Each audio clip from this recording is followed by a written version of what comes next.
கண்ணுல ஏற்படுற பிரச்சனைகளுக்கு பிஆர்பி போடுறாங்களா டாக்டர்? எந்தெந்த ஆஸ்பத்திரியில போடுறாங்க டாக்டர்?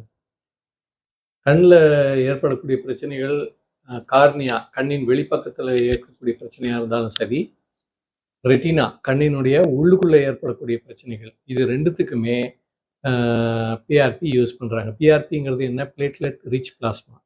அதாவது பேஷண்ட்டினுடைய இரத்தத்திலிருந்து எடுக்கப்பட்ட growth ஃபேக்டர்ஸ். ஸோ இது வந்து ஆல்ரெடி மற்ற ஸ்பெஷலிஸ்ட் தலைமுடிக்காக பிஆர்பி இன்ஜெக்ஷன் போடுறாங்க க்ரோத்துக்காக. அதே மாதிரி ஆர்த்தோ டாக்டர்ஸ் வந்து மூட்டு, தசை, தசை நார், டெண்டன் இன்ஜுரிஸ் இதுக்கெல்லாம் வந்து ஹீலிங்காக பிஆர்பி இன்ஜெக்ஷன் பண்ணுறாங்க. இப்போது கண்ணில் எங்கே போடுறாங்க? கண்ணில் 20-30 வருஷங்களுக்கு முன்னாடியிலிருந்தே இதே மாதிரி பேஷண்ட்டினுடைய பிளட்டை எடுத்து அதில் இருக்கக்கூடிய செல்ஸ் எல்லாம் செப்பரேட் பண்ணிவிட்டு ஆட்டோலாகஸ் சீரம் அப்படிங்கிறது வந்து ஆறாத கார்னியல் அல்சர். கார்னியல் அல்சர்ஸ் யூஸ்வலாக சின்ன சின்ன அல்சர்ஸ் ஆறிவிடும். ஆனால் சில வைரல் அல்சர்ஸ், சில complicated infected ulcers, fungal ulcers ரொம்ப நாள் ஆறாமல் பேஷண்ட்டுக்கு பார்வை இழப்பை ஏற்படுத்தும். அப்போ அந்த மாதிரி சுச்சுவேஷனில் வேறு எந்த ட்ரீட்மெண்ட்லேயும் அந்த கார்னியல் அல்சர் ஆறலைன்னா பேஷண்ட்டுடைய பிளட்டேருந்து எடுத்து ஆட்டோலாகஸ் சீரம் பல வருடங்களாக 20 வருஷத்துக்கு முன்னாடியிலேருந்து தமிழ்நாட்டில் உள்ள எல்லா ஆஸ்பத்திரி, எக்மோரில் வந்து ரீஜனல் ஐ ஹாஸ்பிட்டல் இருக்குது, தஞ்சாவூர் மெடிக்கல் காலேஜில் ஐ ஹாஸ்பிட்டல் இருக்குது, அதே மாதிரி திருச்சி மெடிக்கல் காலேஜில் இருக்குது.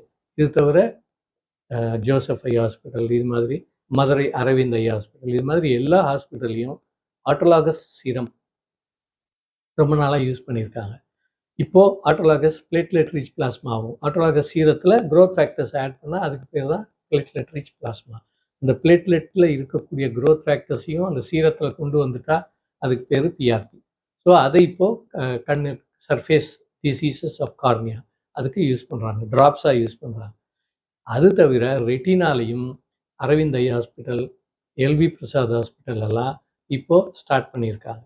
குறிப்பாக டயபெட்டிக் ரெட்டினோபதி மட்டும் இல்லாமல் ரெக்கரண்ட் மேக்குலர் ஹோல் அப்படின்ற ஒரு பிரச்சனைக்காக அரவிந்த் ஐ ஹாஸ்பிட்டலில் விட்ரெக்டமி செய்த பிறகு ஆட்டோலாகஸ் பிளேட்லெட் ரிச் பிளாஸ்மாவை இன்ஜெக்ட் பண்ணியிருக்காங்க, இன்ட்ராவிட்ரியல். ஸோ இது வந்து அந்த ஹோல் அந்த மேக்குலர் ஹோலையும் சரி செய்ய முடியுது.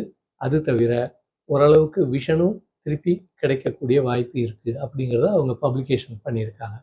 இதே மாதிரி எல்வி பிரசாத் ஹாஸ்பிட்டல் ஹைதராபாத்தில் ஃபைப்ரின் க்ளூ அதை வந்து இது மாதிரி ரெட்டினல் டேர் ஆன பேஷண்ட்ஸுக்கு சர்ஜரி முடிந்த பிறகு ஃபைப்ரின் க்ளூவை வச்சு ஒட்டியிருக்காங்க. அது வந்து பிரிஞ்சு வராமல் இருக்கிறதுக்கு ஆயில் வச்சு டேம்பனேடுன்னு பண்ணுவாங்க.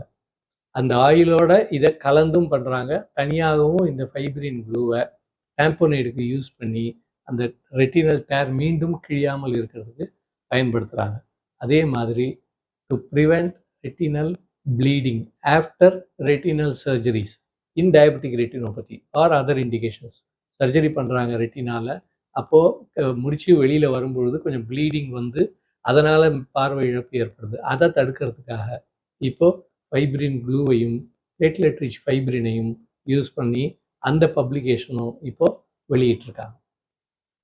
ஆக இந்த platelet rich plasma or growth factors from blood இது வந்து ஆப்தல்மாலஜியில் கண்ணின் வெளிப்புறத்துலேயும் யூஸ் பண்ணியிருக்காங்க, கண்ணினுடைய உள்புறத்துலேயும் யூஸ் பண்ணியிருக்காங்க.